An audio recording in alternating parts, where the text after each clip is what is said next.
বন্ধুরা অনেকে আপনারা কমেন্ট করছেন যে গরমে মুরগি খাবার খাচ্ছে না, খাবার খাওয়া বন্ধ করে দিচ্ছে, আবার অনেক সময় ঠান্ডা লেগে যাচ্ছে, মানে সর্দি যেটা লাগছে আস্তে আস্তে খিচখিচ আওয়াজ করছে, পরে ওটা ঘর ঘর আওয়াজে পরিণত হচ্ছে। আর সবথেকে বড় সমস্যা এটাই যে খাবার খাওয়া বন্ধ করে দিচ্ছে। আর খাবার খাওয়া বন্ধ করলে কী হবে, আপনার যে ওজনে থাকবে আস্তে আস্তে কেটে যাবে এবং শরীরে দুর্বল হয়ে পড়বে, আর ওজনটা সেরকম বাড়বে না, আপনার এফসিআরও বেড়ে যাবে। তাই এই ভিডিওতে বলবো খাবার খাওয়া বন্ধ করে দিলে কি করে আপনি খাবারটা খাওয়া আবার ধরাবেন। সম্পূর্ণ ভিডিওটা দেখবেন, ভিডিওতে সম্পূর্ণ বলবো। ভিডিও শুরু করার আগে একটা কথা বলি, আপনারা যদি চ্যানেল নতুন হন চ্যানেলটি অবশ্যই সাবস্ক্রাইব করে রাখবেন, আর ভিডিও দেখে যদি উপকৃত হন তবে লাইক কমেন্ট এবং শেয়ার করে দেবেন। চলুন ভিডিওটি শুরু করা যাক। মুরগি যদি খাবার খাওয়া বন্ধ করে দেয়, আপনাকে প্রথমে বুঝতে হবে আপনার পাখি কতগুলো আছে, এবার সেই অনুযায়ী আপনাকে আখের গুড় নিয়ে আসতে হবে। এবার আমি একটা পরিমাণ বলে দিচ্ছি, 1000 পাখিতে আপনার মোটামুটি 2 কেজি গুড় নিয়ে আসবেন, ঠিক আছে? 2 কেজি গুড় নিয়ে আসবেন।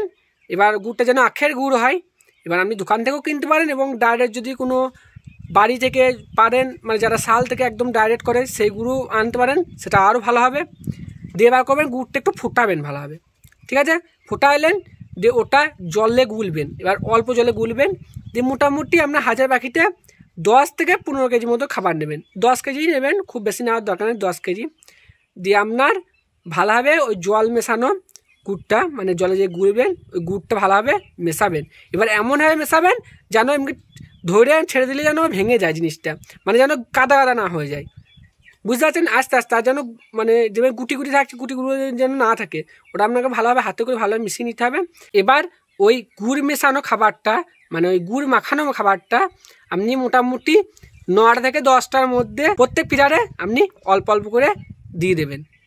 দিয়ে এবার ওটা আপনার খাওয়া শেষ হয়ে গেলে মোটামুটি যেন এমনভাবে দেবেন যেন 12টার মধ্যে খাবারটা শেষ হয়ে যায়, ঠিক আছে?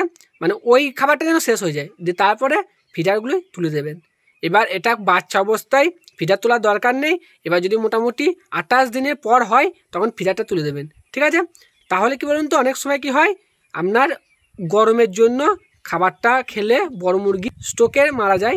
যাই হোক, আপনার ওটা খাবারটা তুলে দিলেন।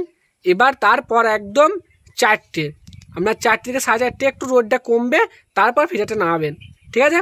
দেখবেন ওটা এমনিতে পেট ঠান্ডা থাকবে, লিভার ঠান্ডা থাকবে, আর সবই ঠিক থাকবে। এবার ওর পর আপনি আবার খাবারটা দেবেন। এইভাবে দেন, মোটামুটি 3 দিন দেন, দেখবেন খাবার খাওয়া আবার ধরে যাবে। খাবার যেগুলো বন্ধ করেছে সেগুলো সব দেখবেন আবার খাবার খাচ্ছে, ঠিক আছে? এইভাবে দেবেন।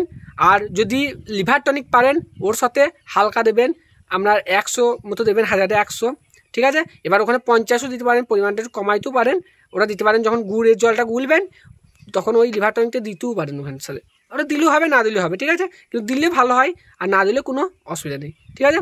এইভাবে আপনি মোটামুটি 3 দিন দেন, দেখবেন খাবার খাওয়া ধরে যাবে, আর দেখবেন আস্তে আস্তে মুরগিটা উন্নতির দিকে এগিয়ে যাচ্ছে, ঠিক আছে? ওর জন্য বাড়বে।